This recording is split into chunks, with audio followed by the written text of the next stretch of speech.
So today we're going to talk about pulmonary hypertension. So no mystery about what we're looking at here in terms of the chest radiograph. So we notice that there's marked enlargement of the main pulmonary artery segment here. Remember the three segments on the left side, we have the aortic knob, the main pulmonary artery, and then below that you have the region of the left atrial appendage. So this is enlargement of the main pulmonary artery, and we also have enlargement of the right pulmonary artery. And here also you can see the left pulmonary artery going up and over the left upper lobe bronchus here.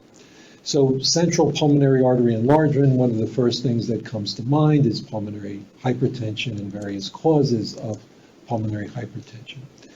So the definition, of course, is when there's elevated pressure of the pulmonary, within the pulmonary arteries. So if it's greater than or equal to 25 millimeters of mercury, there is a technical definition, technical difference between the term pulmonary arterial hypertension versus pulmonary hypertension, although people use them interchangeably, but technically the terminology pulmonary arterial hypertension means that there's elevated precapillary pulmonary resistance with a normal pulmonary venous wedge pressure. And then that gets into the Dana Point Group 1 in terms of the categories of the different categories of pulmonary hypertension. So the Dana Point classification of pulmonary hypertension, this is what's used in medicine, and they break it up into these different categories, and they have to do with the causes. So the first category can be from idiopathic pulmonary hypertension, can be from congenital heart disease, can be from portal pulmonary hypertension associated with HIV or drugs. So here there's actually going to be elevated resistance within the pulmonary arterial circulation. Group 2 is if pulmonary arterial hypertension, or pulmonary hypertension is secondary to pulmonary venous hypertension. And then this can be caused by left heart disease where there's elevation in pulmonary venous pressure. So the pulmonary venous hypertension backs up into the pulmonary arterial circulation. So the most common causes in this category will be chronic left ventricular disease that elevates pulmonary venous pressure and mitral stenosis. And then here in the third category, we have pulmonary hypertension associated with hypoxia or lung disease. So of course here the big cause will be COPD, interstitial lung disease, sleep apnea. So this is pulmonary hypertension caused by disease within the lungs that results in hypoxia. And then category 4 is from thromboembolic disease, chronic pulmonary embolism, sickle cell disease, schistosomiasis, so chronic PE in this category. And then category 5 is kind of a miscellaneous category for disorders that can affect the pulmonary vasculature, like sarcoid lamb, LCH. So here the mechanism is unclear and may be multifactorial. So that's the Dana Point classification for these different categories. And in here diagrammatically, I think I've given this to you also in your handout for the different categories, and so they point to the different parts of the diagram and where these fall. Now, what happens with pulmonary hypertension is that as we get elevation in the pulmonary artery pressure, histologically, there's proliferation of the intimal cells and the medial smooth muscle hypertrophy. And this results in elevated resistance within the pulmonary capillary system. And then that causes further elevation in the pulmonary arterial pressure, which then results in more of this reaction. So once the process gets going, it can progress on its own until it can result in right heart failure. Now in radiology though, instead of thinking of that Dana Point system, I think it's easier for us to divide the categories into precapillary causes of pulmonary hypertension and then postcapillary causes of pulmonary hypertension. And then I'll show you how I think it's easiest for us to think about these various causes. So for the precapillary causes, anything that causes increased flow through the pulmonary arteries can give you pulmonary hypertension. So The big entities here are going to be left to right shunt, so ASD, VSD, PDA, and then here, if there's increased total blood volume, like these etiologies here, can also result in increased pulmonary blood flow, which can cause elevation of pulmonary artery pressures. And then for the second big category, for things that can cause precapillary elevation, anything that decreases the cross-sectional area of the pulmonary vessels, so things that affect the arterial wall of the lumen, so chronic PE, primary pulmonary hypertension, and then these other things that I've mentioned here that are somewhat rarer, but Eisenmenger's disease also goes in this category. And then things that result in chronic hypoxia, like emphysema, pulmonary fibrosis. So these things also will affect the pulmonary vasculature on the precapillary end. And then for postcapillary etiologies, here, things that cause elevation of pulmonary venous pressure. So the two major diseases here will be anything chronic left ventricular failure, which will cause pulmonary venous hypertension, and mitral stenosis. So those are the two big entities in this category. But any of these other things, these are much rarer, but these can also result in elevation of pulmonary venous pressure and can secondarily result in pulmonary artery hypertension. Now, in terms of the imaging evaluation of pulmonary hypertension, if we suspect pulmonary hypertension either because of CT or on chest X-ray, we might recommend echocardiography to confirm that there's pulmonary hypertension. So echocardiography might be able to confirm that the patient has elevated pulmonary artery pressure. So how do they do that with echo? Remember, if you read your echo reports, you'll see that in the report there is some estimate of the pulmonary artery pressure. How do they arrive at that estimate from echo? QP or QS or something? Nope, they don't do that. That just tells you if there's a shunt. That doesn't necessarily tell you about the pressure itself. Anybody out there? So what they will look at is the tricuspid regurgitation velocity. So most people have some mild degree of tricuspid regurgitation, but if the pulmonary artery pressure is elevated, then that can cause more tricuspid valve regurgitation. But by measuring the peak velocity of the tricuspid valve regurg, remember, peak velocity with ultrasound gives you some idea of what the pressure gradient is, because they do that in carotid ultrasound all the time. So it gives you an idea of the pressure gradient between the right atrium and the right ventricle. The pressures in the right atrium are really low, so that pressure gradient mostly reflects then what the pressures are in the right ventricle. And so then they assume that the pressure in the right ventricle is the pressure in the pulmonary artery. And so that's how they arrive then at those estimates of pulmonary artery pressure from echocardiography.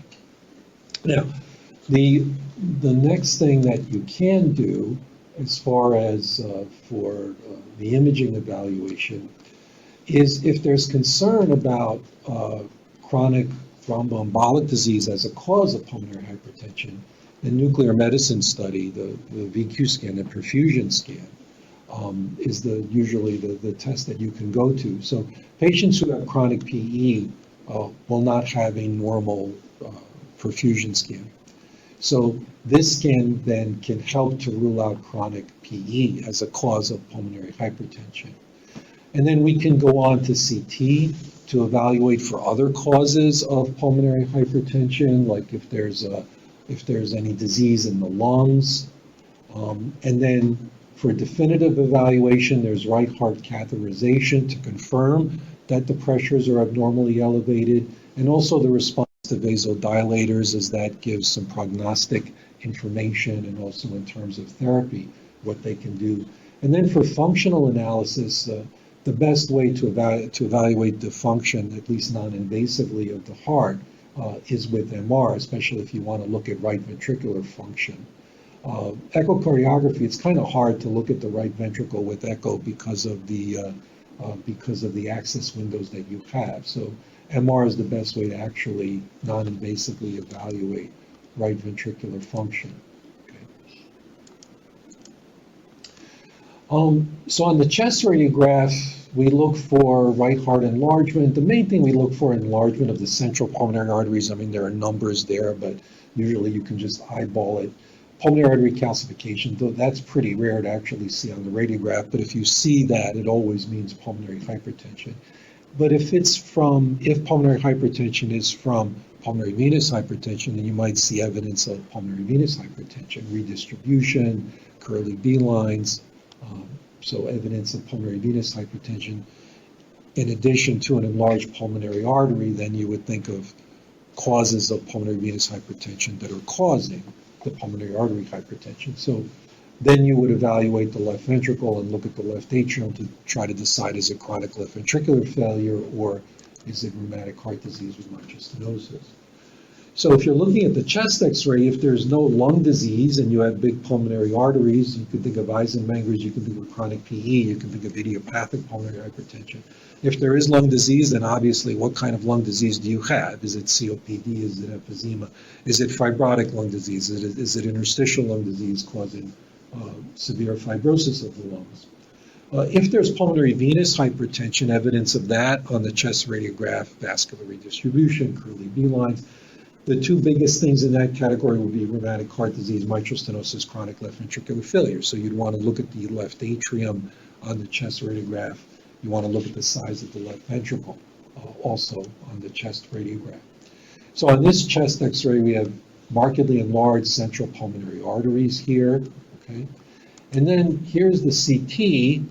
So you guys here looking at the CT, so what's the finding on the CT that tells you this patient has pulmonary hypertension, and what do we think the underlying disease might be in this patient?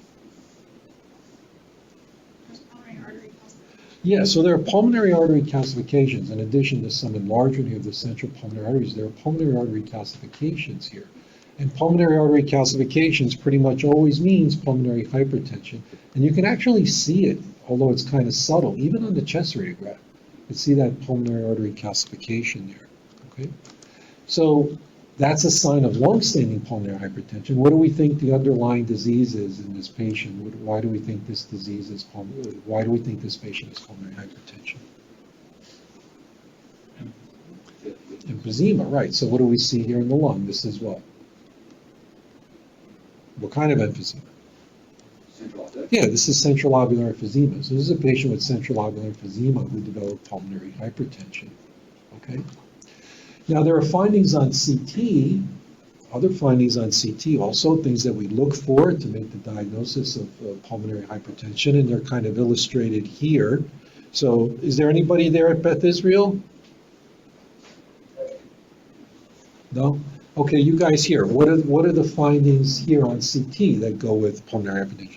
So starting on the first image, what do you got?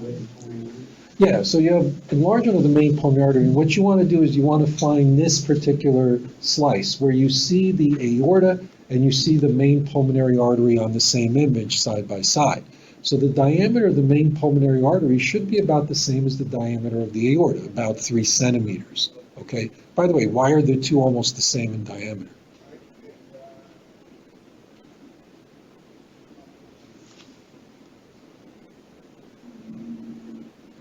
Because they carry the same amount of blood. Remember, unless there's something wrong, the blood going through, the amount of blood going through the systemic circulation is the same as the amount of blood going through the pulmonary circulation, right? The blood on each side is supposed to be equal. You shouldn't have shunting from one side to the other, okay? So if you notice the main pulmonary artery is significantly larger than the aorta, then we have to start thinking about pulmonary hypertension. So usually if it's greater than 3, we start thinking about it. 3.5, we really think about it. 4, almost all those patients are going to have something wrong with them or going to have elevated pulmonary artery pressure, okay? What about this image? What's abnormal here? So what are the findings on that image that would make you suspect pulmonary hypertension? I got a nice little arrow to help also. So first, the right ventricle, the size of the right ventricle, right? The right ventricle is dilated and the interventricular septum is shifted towards the left ventricle. So we have a dilated right ventricle. Doesn't have to mean pulmonary hypertension, but it can mean it. What else? Dilated right atrium. Yeah, there's a dilated right atrium. So why is the right atrium dilated? Because of the increased pressure. So what does the increased pressure in the right ventricle cause? Tricuspid regurg. Tricuspid regurg, yeah. So the tricuspid valve does not tolerate elevated pressures very well. So when the right ventricular pressure goes up, those patients develop usually tricuspid regurgitation. That can result in increased size here of the right atrium. And then the arrow is pointing to what? Yeah, there's right ventricular hypertrophy, and that definitively tells you that the pressure is elevated, right? So when there's hypertrophy of the myocardium, then we know the pressure has to be elevated, okay? Now on the last image, what are the findings here on the last image that might suggest pulmonary hypertension? Again, the arrows might help here. What is that last image illustrating? So these arrows are pointing to what? Yeah, these are the central pulmonary arteries, right? So those are the interlobar pulmonary arteries, and those are enlarged, okay? And what are these smaller arrows pointing to? Yeah, so these are peripheral branches, right? So what's the point? Why are we pointing to both on the same image? Well, what is the point we're trying to make here? What is this called? Well, what do you think of the relative size of the small vessels versus these central vessels? Big. So the central vessels are larger out of proportion to the size of the smaller vessels, okay? If you just had left to right shunting without actual elevation of the pulmonary vascular resistance, without the pressures going up significantly, the diameter of the vessels in the periphery would also dilate. But these vessels are small. So this phenomenon is called pruning. Very good, yes. So where the size of the peripheral vessels are smaller and out of proportion to the size of the central vessels, that is called pruning, okay? MR findings of right ventricular pressure overload. So what are the findings on MR? Well, first you can look at the size of the chamber, right? You notice what? Yeah, the right ventricle and the right atrium are dilated. Notice the interventricular septum is somewhat flattened here towards the left ventricle. Also a little bit of paradoxical motion in the interventricular septum because of the elevated right ventricular pressures, right? Notice the flattening here and that paradoxical motion, that bouncing in the septum because of the elevated right ventricular pressures. This is myocardial delayed enhancement. What's the finding on myocardial delayed enhancement here that is associated with actually right ventricular overload? Do you see any abnormal enhancement? Along the interventricular septum, right, in these locations, and these are called the hinge points, okay? So this is where the right ventricular myocardium meets the interventricular septum. So abnormal enhancement here at the hinge points is also associated with right ventricular pressure overload, okay? It's thought that this may be due to fibrosis in this region because of the abnormal strain on the myocardium. There is another disease that can also give you enhancement here at the hinge points, although it looks completely different than this. But what is the other disease that's also associated with enhancement at the hinge points? HOCM, right? Hypertrophic obstructive hypertrophic cardiomyopathy can also give you this finding, although that's going to look very different, right? You'd expect more thickening of the left ventricle, okay? So you can also have with this flattening of the interventricular septum, you get the D-shaped left ventricle here because it's flattened. And remember, the left ventricle should be round on your short axis views. And notice that the position of the interventricular septum, that's a wall between the left ventricle and the right ventricle. So it gives you an idea of what the pressure gradient is. That's why this should always be convex towards the right ventricle, because normally the pressures in the left ventricle should be greater than the pressures in the right ventricle. But when the right ventricular pressures become greater, they push on it towards the left ventricle where it can be flattened or even displaced into the left ventricle, as you see here. And of course, whenever you see hypertrophy of the myocardium of the right ventricle, that tells you that the pressures have been chronically elevated there within the right ventricle, okay? Normal or abnormal? What's abnormal? prominence or abnormally dilated and enlarged, and these, Dr. Maljan, these are the biggest pulmonary arteries I've seen in my life. Would you say that? Yeah. Yes, okay, right. These are really markedly enlarged pulmonary arteries. What is the differential diagnosis for aneurysmal enlargement of the pulmonary arteries?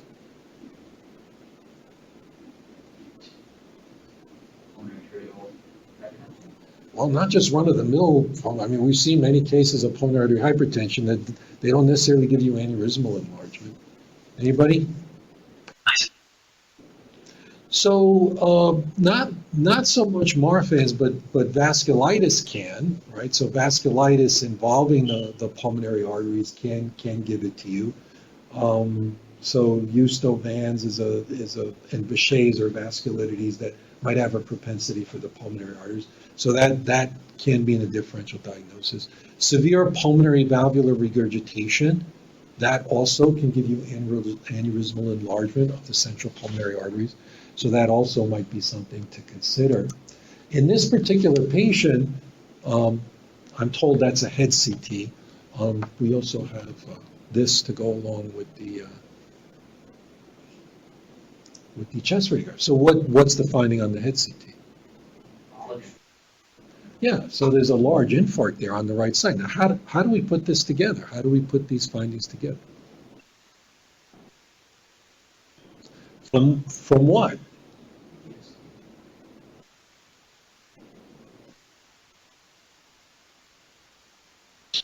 Well, so you're saying the phenomenon here is called what? What is this called if you have emboli on the systemic side of the circulation? Paradoxical embolism. Okay. And so here are the CT images. First of all, does the patient have pulmonary hypertension? Yes, right? We can see the main pulmonary artery is markedly enlarged. We see the right ventricle, right atrium really enlarged. You see that right ventricular hypertrophy. So what's the diagnosis in this patient? What? Somebody said it. ASD, right. There's a large atrial septal defect. Okay. So this is a patient with Eisenmenger's. From a long-standing ASD, this patient had developed Eisenmenger's. And so ASD is a cause of paradoxical embolism, right? The most common cause of paradoxical embolism is, what's the number one cause of paradoxical embolism? PFO. What's the number two cause? ASD. ASD is the second most common cause. And the third most common cause is? No. Pulmonary AV is the third most common cause of paradoxical embolism. All right. So Eisenmenger's, we know what this is. When you have a left to right shunt from congenital heart disease, that results in really severe elevation of the pulmonary artery pressure that the shunt can actually reverse, that the patients can actually develop a right to left shunt and might actually develop cyanosis because of that. So this can occur from long-standing congenital heart disease. So in an adult, the most common left to right shunt that might present in an adult is an atrial septal defect. So usually in children, Eisenmenger's can result from a large VSD, because that's more common in children, especially, to result in this. But in most cases, those are picked up and corrected before that occurs. So it gives you markedly enlarged central pulmonary arteries. So if you see very large central pulmonary arteries in an adult, the first thing to consider is Eisenmenger's. So are we dealing with an underlying congenital heart disease, and ASD is the most common of the left to right shunts that might present in the adult that has not been diagnosed. And so with that, you can develop calcification of the pulmonary arteries. You can also develop, this is in situ thrombus because of the sluggish blood flow that can occur from the elevated pulmonary artery pressures. These patients can also develop in situ thrombi within the pulmonary arteries with Eisenmenger's. Okay. All right. What is this CT illustrating?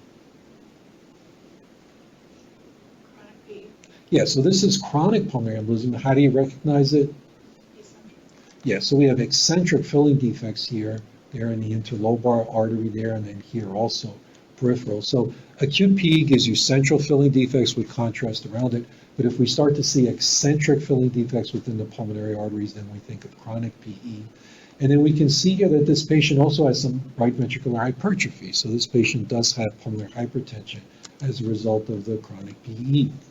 So usually acute clots will lyse on their own, but in some cases they may remain persistent, become incorporated into the vessel wall, and can result in chronic thromboembolic disease. Also, recurrent pulmonary embolism can also result in chronic pulmonary thromboembolic disease.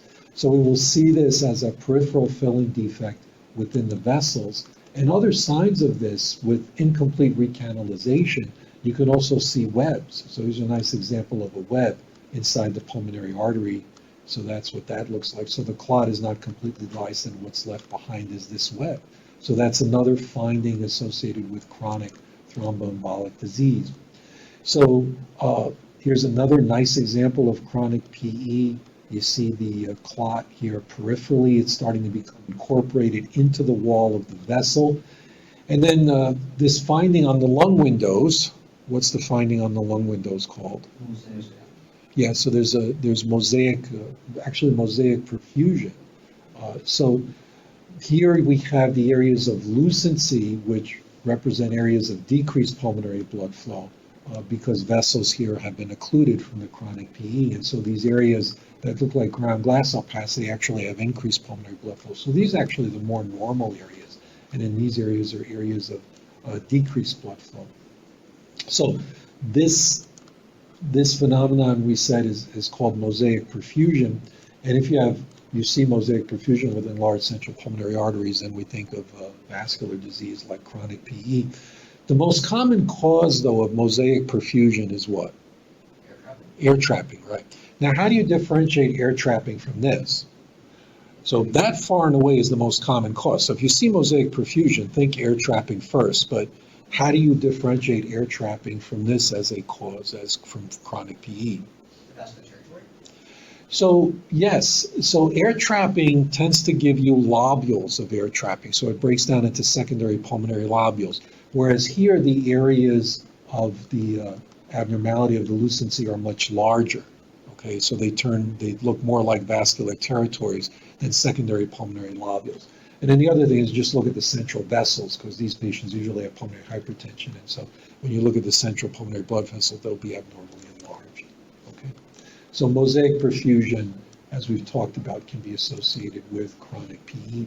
So there's another patient with a large chronic PE here, okay? And there's another finding that's also illustrated here on this coronal image that's also associated with chronic pulmonary thromboembolic disease. What's the other finding that's associated with it illustrated here? Yeah, this dilatation, right, this abnormal dilatation of the bronchial arteries, so they kind of act as collaterals. So especially with large chronic clots, you can have this abnormal dilatation of the central bronchial arteries. So that's another finding that can be associated with chronic PE. Of course, the parasite associated with chronic PE is schistosomiasis. Worldwide, this is a significant cause of pulmonary hypertension, although we don't see it in the United States. Okay. Idiopathic pulmonary hypertension, this is a diagnosis of exclusion, but it looks like everything else in the sense of markedly enlarged central pulmonary arteries. Okay, so associated with usually in female patients, it can be associated with Raynaud's. It's a diagnosis of exclusion, so we have to rule out all the other causes. And as far as the chest radiograph, it looks like other causes of pulmonary hypertension, markedly enlarged central pulmonary arteries. You can have encroachment on the retrosternal clear space because of enlargement of the right ventricle when you have elevation of right ventricular pressure. So here's another patient with markedly dilated central pulmonary arteries in case of pulmonary hypertension. What is the cause in this patient? Emphysema, right. Notice COPD, hyperinflation, and also the flattened diaphragms on the lateral view. Very good finding associated with COPD and emphysema. So, and in the United States, this is a very common cause of pulmonary hypertension is COPD. Look at the size of the central pulmonary artery, very severe emphysema, and you can see the dilated right-sided chambers with some right ventricular hypertrophy, right, in this patient with emphysema and COPD. All right, so here's a 55-year-old man with pulmonary hypertension. So any thoughts as to why this patient might have pulmonary hypertension?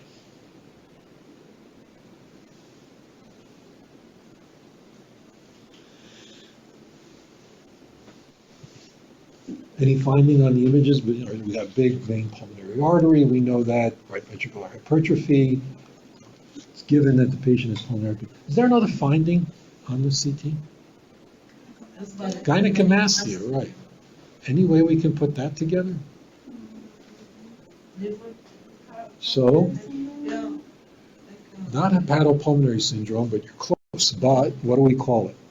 So the patient has, around here, when we see males with gynecomastia, it's usually because of cirrhosis, right? Liver disease. So this patient with liver disease cirrhosis, when these patients with cirrhosis develop pulmonary hypertension, what is that called? It's called portal pulmonary hypertension. Right?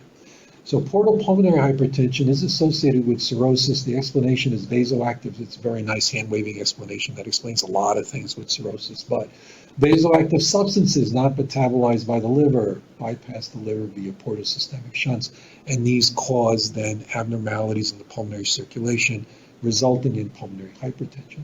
So we can see pulmonary hypertension in cirrhotic patients and patients with liver disease. Another patient with liver disease and cirrhosis, splenomegaly, varices, this patient is hypoxic. Notice, though, that the vessels here go all the way to the periphery of the lung, which is not a normal finding, to see vessels like that going all the way to the periphery of the lung. Right? So in patients who are cirrhotic, who develop hypoxia, might have something that looks like that on CT. That is hepatopulmonary syndrome. So what is hepatopulmonary syndrome? What happens in hepatopulmonary syndrome?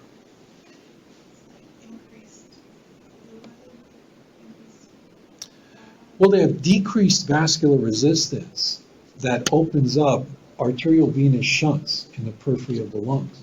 And it's those arteriovenous shunts that result in right to left shunting, which results in hypoxia. Okay, so to look for this, if it is suspected, what test might you recommend? If you suspect that, based on one of your cirrhotic liver triple phase CTs that you read, you might recommend. What's the finding on the perfusion scan? And how do you know? So there is evidence of shunting, right? So what's the evidence? You have activity in the kidneys and also the brain. So there's evidence of right to left shunting there. So the MAA, to diagnose pulmonary embolism on a perfusion scan, they inject MAA, technetium labeled MAA, which is a very large molecule or aggregate of stuff. So basically to diagnose PE on VQ, you induce PE, right? That stuff gets stuck in the capillaries. That gives them PE, and that's how you see the activity or the perfusion defects within the lungs. But if there's a right to left shunt, then it bypasses the pulmonary capillaries and gets into the systemic circulation. And so then the activity can show up in the brain or the kidneys. And so that tells you then that there's a right to left shunt. Right? Another way of making the diagnosis, we wouldn't do it in the radiology department though, is what? Echo, right, bubble study with echo. So they can also look for right to left shunting there with that study. So those are things you might recommend if you suspect portal pulmonary or hepatopulmonary syndrome, right? So these patients, again, because of vasoactive substances, develop arteriovenous shunting within the periphery of the lungs, and that can result in hypoxia in these patients. And they can have big vessels in the periphery on imaging, okay? So here's another patient who has enlarged main pulmonary artery, enlarged central pulmonary arteries. Just looking at the chest radiograph, what might we suspect as the underlying disease?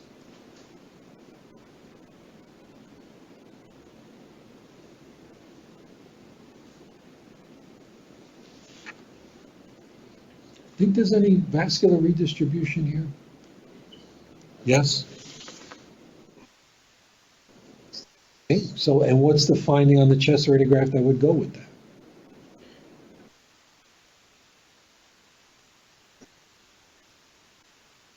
Specifically for mitral stenosis, you want to look at what chamber?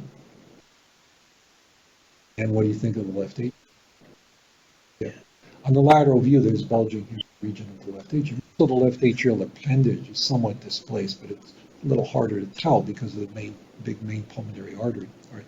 So if there's evidence of pulmonary venous hypertension with pulmonary artery hypertension, the two major causes are going to be rheumatic heart disease and chronic left ventricular failure. So you want to look at the left atrium and the left ventricle. Here the left ventricle is not that big, but the left atrium is big. So here you would suspect rheumatic heart disease, and this patient has a big left atrium here, thickened mitral valve. So this was mitral stenosis for rheumatic heart disease. Okay. So mitral stenosis, so we've covered this in our last lecture, so I won't go through it in detail now, but just realize that this is a cause of pulmonary hypertension. All right. If I tell you this patient has pulmonary hypertension, normal pulmonary capillary wedge pressure, okay, has interstitial edema, notice the thickened interlobular septae here, and then here's the findings of pulmonary hypertension, big right atrium, right ventricle, right ventricular hypertrophy. But this, the normal pulmonary capillary venous wedge pressure in combination with interlobular septal thickening, should make you think of something. It's an unusual cause of pulmonary hypertension, but it can come up on the boards. What are we getting at? Veno-occlusive. Pulmonary veno-occlusive disease, right. And so one of the criteria for diagnosis of pulmonary veno-occlusive disease is that the pulmonary capillary wedge pressure has to be normal. So it's kind of interesting that these patients have signs of interstitial edema, but their pulmonary capillary wedge pressure is normal, right? So left heart failure can do the same thing, but that would give you abnormal pulmonary capillary wedge pressure. Mitral stenosis would look very similar, but that also can give you elevated pulmonary capillary wedge pressure. So pulmonary veno-occlusive disease is fibrosis of small veins, and tends to affect these younger patients. It can be associated with pregnancy, bone marrow transplant, chemotherapy, viral infection, autoimmune disease. So because of obliteration of the small veins, these patients develop then this kind of obstruction through the small venules and can develop signs of interstitial edema, even though the pulmonary capillary wedge pressure is normal. Remember, the pulmonary capillary wedge pressure is measuring the pressure where directly in left atrium. By the way, how is it possible you can measure the pressure in the left atrium from something that gets stuck in the small pulmonary artery? How is it possible to measure the pressure in the left atrium like that? The continuous fluid volume between the wedges. There are no valves between those two areas. There are no valves. So the pressure in the left atrium will just back up all the way through. And so that's why you're able to measure the pressure of the left atrium by wedging your swan. Okay? So pulmonary veno-occlusive disease, you might have big pulmonary arteries, you might have signs of interstitial edema, curly V lines. Again, if you saw that, you would think of mitral stenosis first, right? But this is a rare cause of pulmonary hypertension. On CT, on imaging, interlobular septal thickening, representing interstitial edema in these patients because of the obstruction of the blood flow. So interlobular septal thickening with evidence of pulmonary artery with pulmonary hypertension with a normal left atrium, right? Normal left atrium, normal left ventricle. Pulmonary veno-occlusive disease. This one has pleural effusions even, some enlarged lymph nodes, again, that can be associated with the elevated, with the interstitial changes, this interstitial edema, okay? Something kind of related to that, this patient also has pulmonary hypertension, normal pulmonary capillary wedge pressure, but this one has central lobular ground glass nodules, okay? So what is this is another rare disease, kind of many, in many categories and many articles, they'll lump this also with pulmonary veno-occlusive disease because they're hard to differentiate on imaging. So what are we getting at here? Not sarcoidosis. That's the other one, right? What is it? Yeah, pulmonary capillary hemangiomatosis. The central lobular ground glass nodules represent what? capillaries don't show up as ground glass nodules. Anybody? Petechial hemorrhage. These represent small areas of hemorrhage within the lung. So pulmonary capillary hemangiomatosis, here there's abnormal proliferation of thin-walled capillaries, and these are very fragile. They cause obstruction of flow, but they also bleed. And so these can result in these petechial hemorrhages in the lung, these small areas of hemorrhage, which can show up as those areas of central lobular ground glass opacity. Again, these patients will have normal pulmonary capillary wedge pressure with pulmonary hypertension. All right, so they can have these small kind of ground glass central lobular nodules with evidence of pulmonary hypertension. Okay, pulmonary capillary hemangiomatosis, central lobular ground glass nodules representing areas of petechial hemorrhage. So pulmonary veno-occlusive disease, it's obstruction of the small veins, pulmonary capillary hemangiomatosis, proliferation of the capillaries that results in obstruction, and then that results in the elevated pulmonary arterial pressures, and then these patients can bleed, develop these areas of petechial hemorrhage. Okay. This patient has a large pulmonary embolism, but the second finding we need to make note of is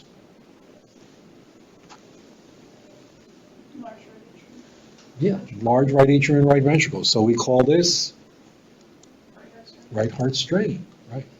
So usually it's associated with large PEs. You have the right heart strain, big right atrium, big right ventricle. It's something you do need to mention in your reports. These patients have a worse prognosis, so they need to be more aggressive in terms of how they manage these patients.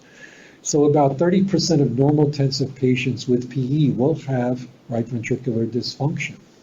And so if they're normal tensive PE with right ventricular dysfunction, 10%, and 10% of PE-related shock, 5% in hospital mortality, as opposed to those who don't have right ventricular dysfunction, the prognosis is much better, okay? So you can divide PE into these different categories: low-risk PE, no hypotension, or right ventricular dysfunction; submassive PE, right ventricular dysfunction; massive PE if they have hypotension in addition to the right ventricular dysfunction. So if the right ventricle dilates and becomes larger than the diameter of the left ventricle, as measured at the level of the tricuspid valve, and then starts to push on the interventricular septum towards the left ventricle. Notice the atrium can also dilate, pushing on the left atrium, on the interatrial septum towards the left atrium. What happens is that this restricts the filling of the left-sided chambers, and by doing that, that restricts the cardiac output that can put the patients into shock, decreases cardiac perfusion, makes the cardiac function even worse, and you get into this vicious cycle of how these patients can go downhill when they start to develop right ventricular dysfunction. Right? So you want to look at the size of that right ventricle in these patients, especially the ones who have larger PEs. Reflux of contrast into the IVC, that's another sign of right heart dysfunction because of the elevated pressures there on the right side. So you might see that also on your CT scans, okay?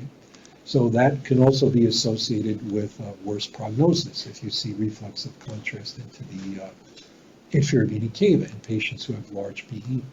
That the diameter of the right ventricle to the left ventricle related to mortality. You can see that the bigger it gets, the worse the right ventricular dysfunction, and the mortality rate goes up. This particular patient we had here did not survive, who had this ratio of 2.4 between the right ventricle and the left ventricle. Okay.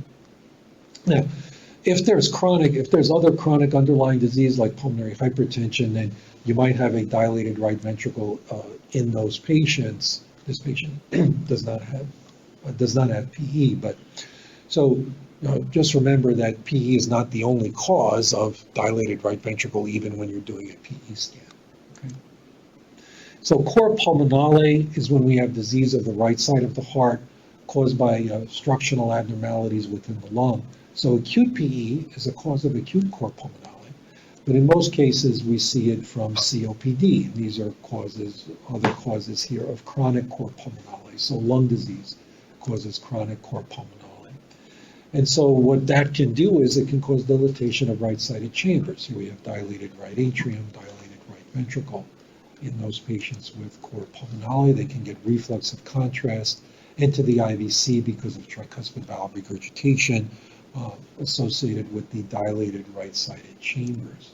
Okay, and then you'll just see the findings of the underlying disease. The differential diagnosis for enlargement of the main pulmonary artery segment on chest radiograph. So these are some of the causes that can cause enlargement on the chest radiograph in that region. So you'd want to study that list, make sure you're familiar with those things. This particular patient has a dilated main pulmonary artery. What do we think is the cause?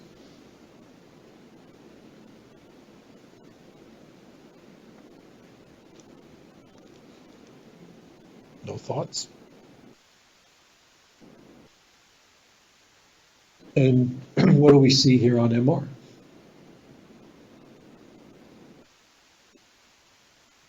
Dilated main pulmonary artery. Here's a sagittal view, right ventricle, main pulmonary artery. Here's the pulmonic valve. So what do you see there?